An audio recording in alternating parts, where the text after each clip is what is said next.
સ્વાગત છે તમારું એક નવા વિડીયોમાં। મારું નામ છે હાર્દિક। આજે તેલ કાઢવા જવાનું છે આપણે ગામમાં ઘાણો છે ને ત્યાં ટ્રેક્ટર એ તૈયાર જ રાખેલ છે।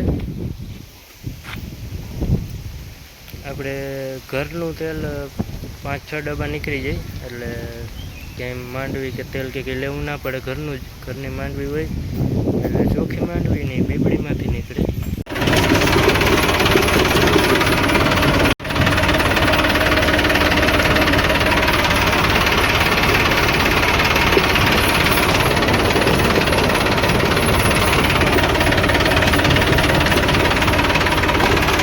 બાપ લઈ જવાનું કોણ ના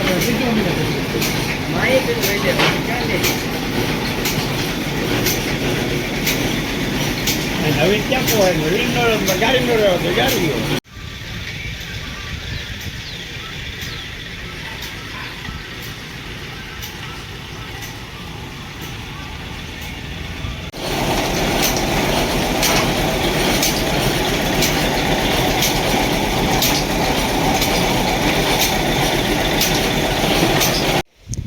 તેલ કાઢીને આવી ગયા છીએ। સવારના ગયા હતા, ખાઈ પી લીધું, ગાયોને રોટલી દેવા આવ્યું।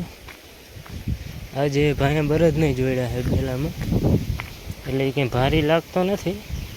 બેલો કંઈ રાપડી હોય ઝીણકી ઝીણકીને બેહે નહીં એટલે કાંઈ આપણે ભરી દીધી છે। એક ફેરો નાખ્યો, બહુ મોટી છે, ભાંગવી જોઈએ। એક ફેરો આપણે કેળામાં નાખ્યો એટલે હું 4 વ્હીલ ચોમામાં કાઢવી હોય તો નીકળી જાય। ટ્રેક્ટરને તો ના નડે પણ 4 વ્હીલ અડી જાય કોઈ મોટું વાહન। મોટર ચાલુ કરી દીધી છે, કુંડો જરાક આપણે ભરવો હતો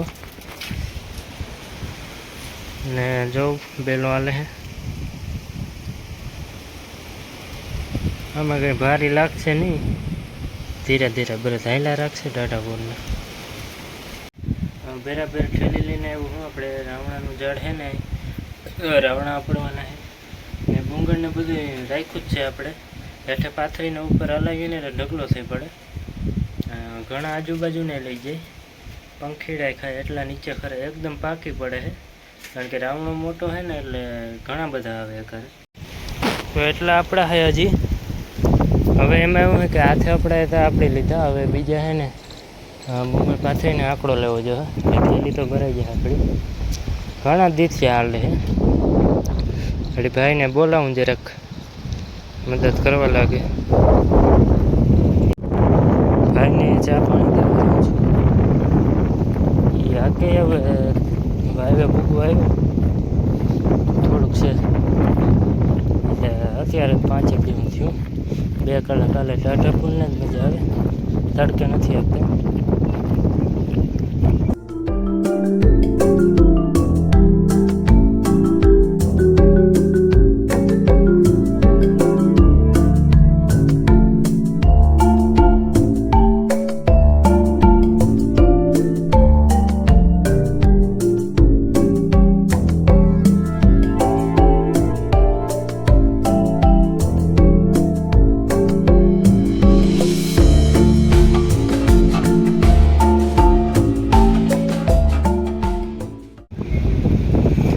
રૂમે બેઠા બેઠા માંડવી જોવાની, આપણું ખેતર જોવાનું।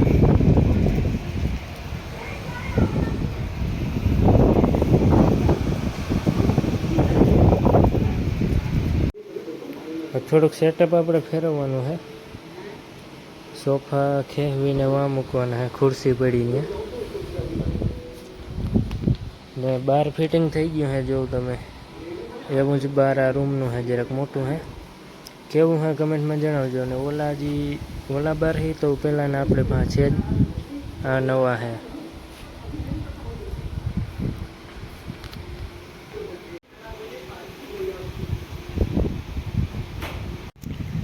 રેડી ને હવે થઈ ગયું છે સરખું। સોફામાં વહી ગયા છે। સોફામાં એવું છે ને, એ સોફા આપણે જુનાગઢ ગયા હતા ને અમે ત્યારે લીધા હતા, સસ્તા મળ્યા એટલે બહાર રાખેલા છે। હવે અંદર રાખશું ને એ આપણે જરાક હેવી માલ રાખશું। આ તો ખાલી એમને બેસવા પૂરતું ને, બાકી 2-3 ખાટલા છે, ખુરચી 1-2 કારણ કે જો વસ્તુ જ બહાર જ મજા આવે એવું છે બધું, એટલે અંદર કોઈ જાતું જ નથી, ખાલી મકાન જોવા જાય મહેમાન અત્યારે બનાવ્યા એટલે. બાકી ઓલમોસ્ટ બધીને બહાર જ બેસવાનું. અટાણે જમાવટ બહાર જ છે ખરેખર, જોવું જોઈએ. એટલે કલાકથી કામ હાલે છે ને, તો નાનું મોટું કામ ચાલુ જ છે. હજી પડદા લઈ આવવા ને, એટલે મને કાકા પડદા ફિટ કરતા હતા. 4 પડદા ફિટ થયા ને, હજી 4 બાકી છે, કારણ કે વચમાં કામ આવી જતું હોય. અને બાકી જો દરવાજા આજે ફિટ થઈ ગયા એટલે એનું કામ નીકળી ગયું. રાવણા ખાઈને આખું મોટું રીંગણી કલરનું થઈ ગયું.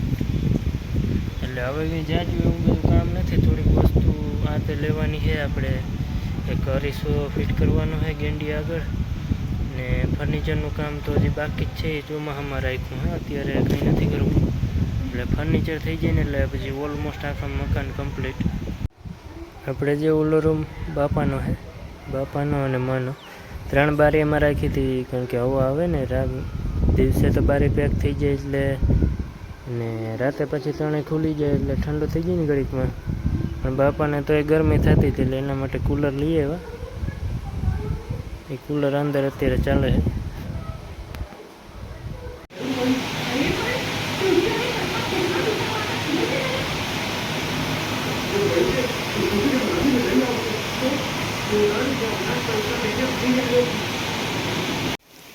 હવે રિકવરી બધીની થતી જાય છે, હવે કંઈ ટેન્શન જેવું નથી. બધા ખાવા માંડ્યા છે, એટલે બધાને પ્રોબ્લેમ એ નહોતો. કોઈને હાવ થોડોક હતો, એક ઓલી ભેંસને જરાક વધી ગયું હતું, જે ઓલી છે ને આપણી, એ હાલી નહોતી શકતી. હવે તો એને રેડી છે, દવા સમયસર થઈ ગઈ એટલે રેડી. ને ખોળ કપાયા દઈએ આપણે, આ રાધાને થોડુંક વધી ગયું હતું એટલે. બાકી આને મહિના દિવસની વાર છે હવે, એટલે આપણી એક ભીંસ વધી જાય હવે.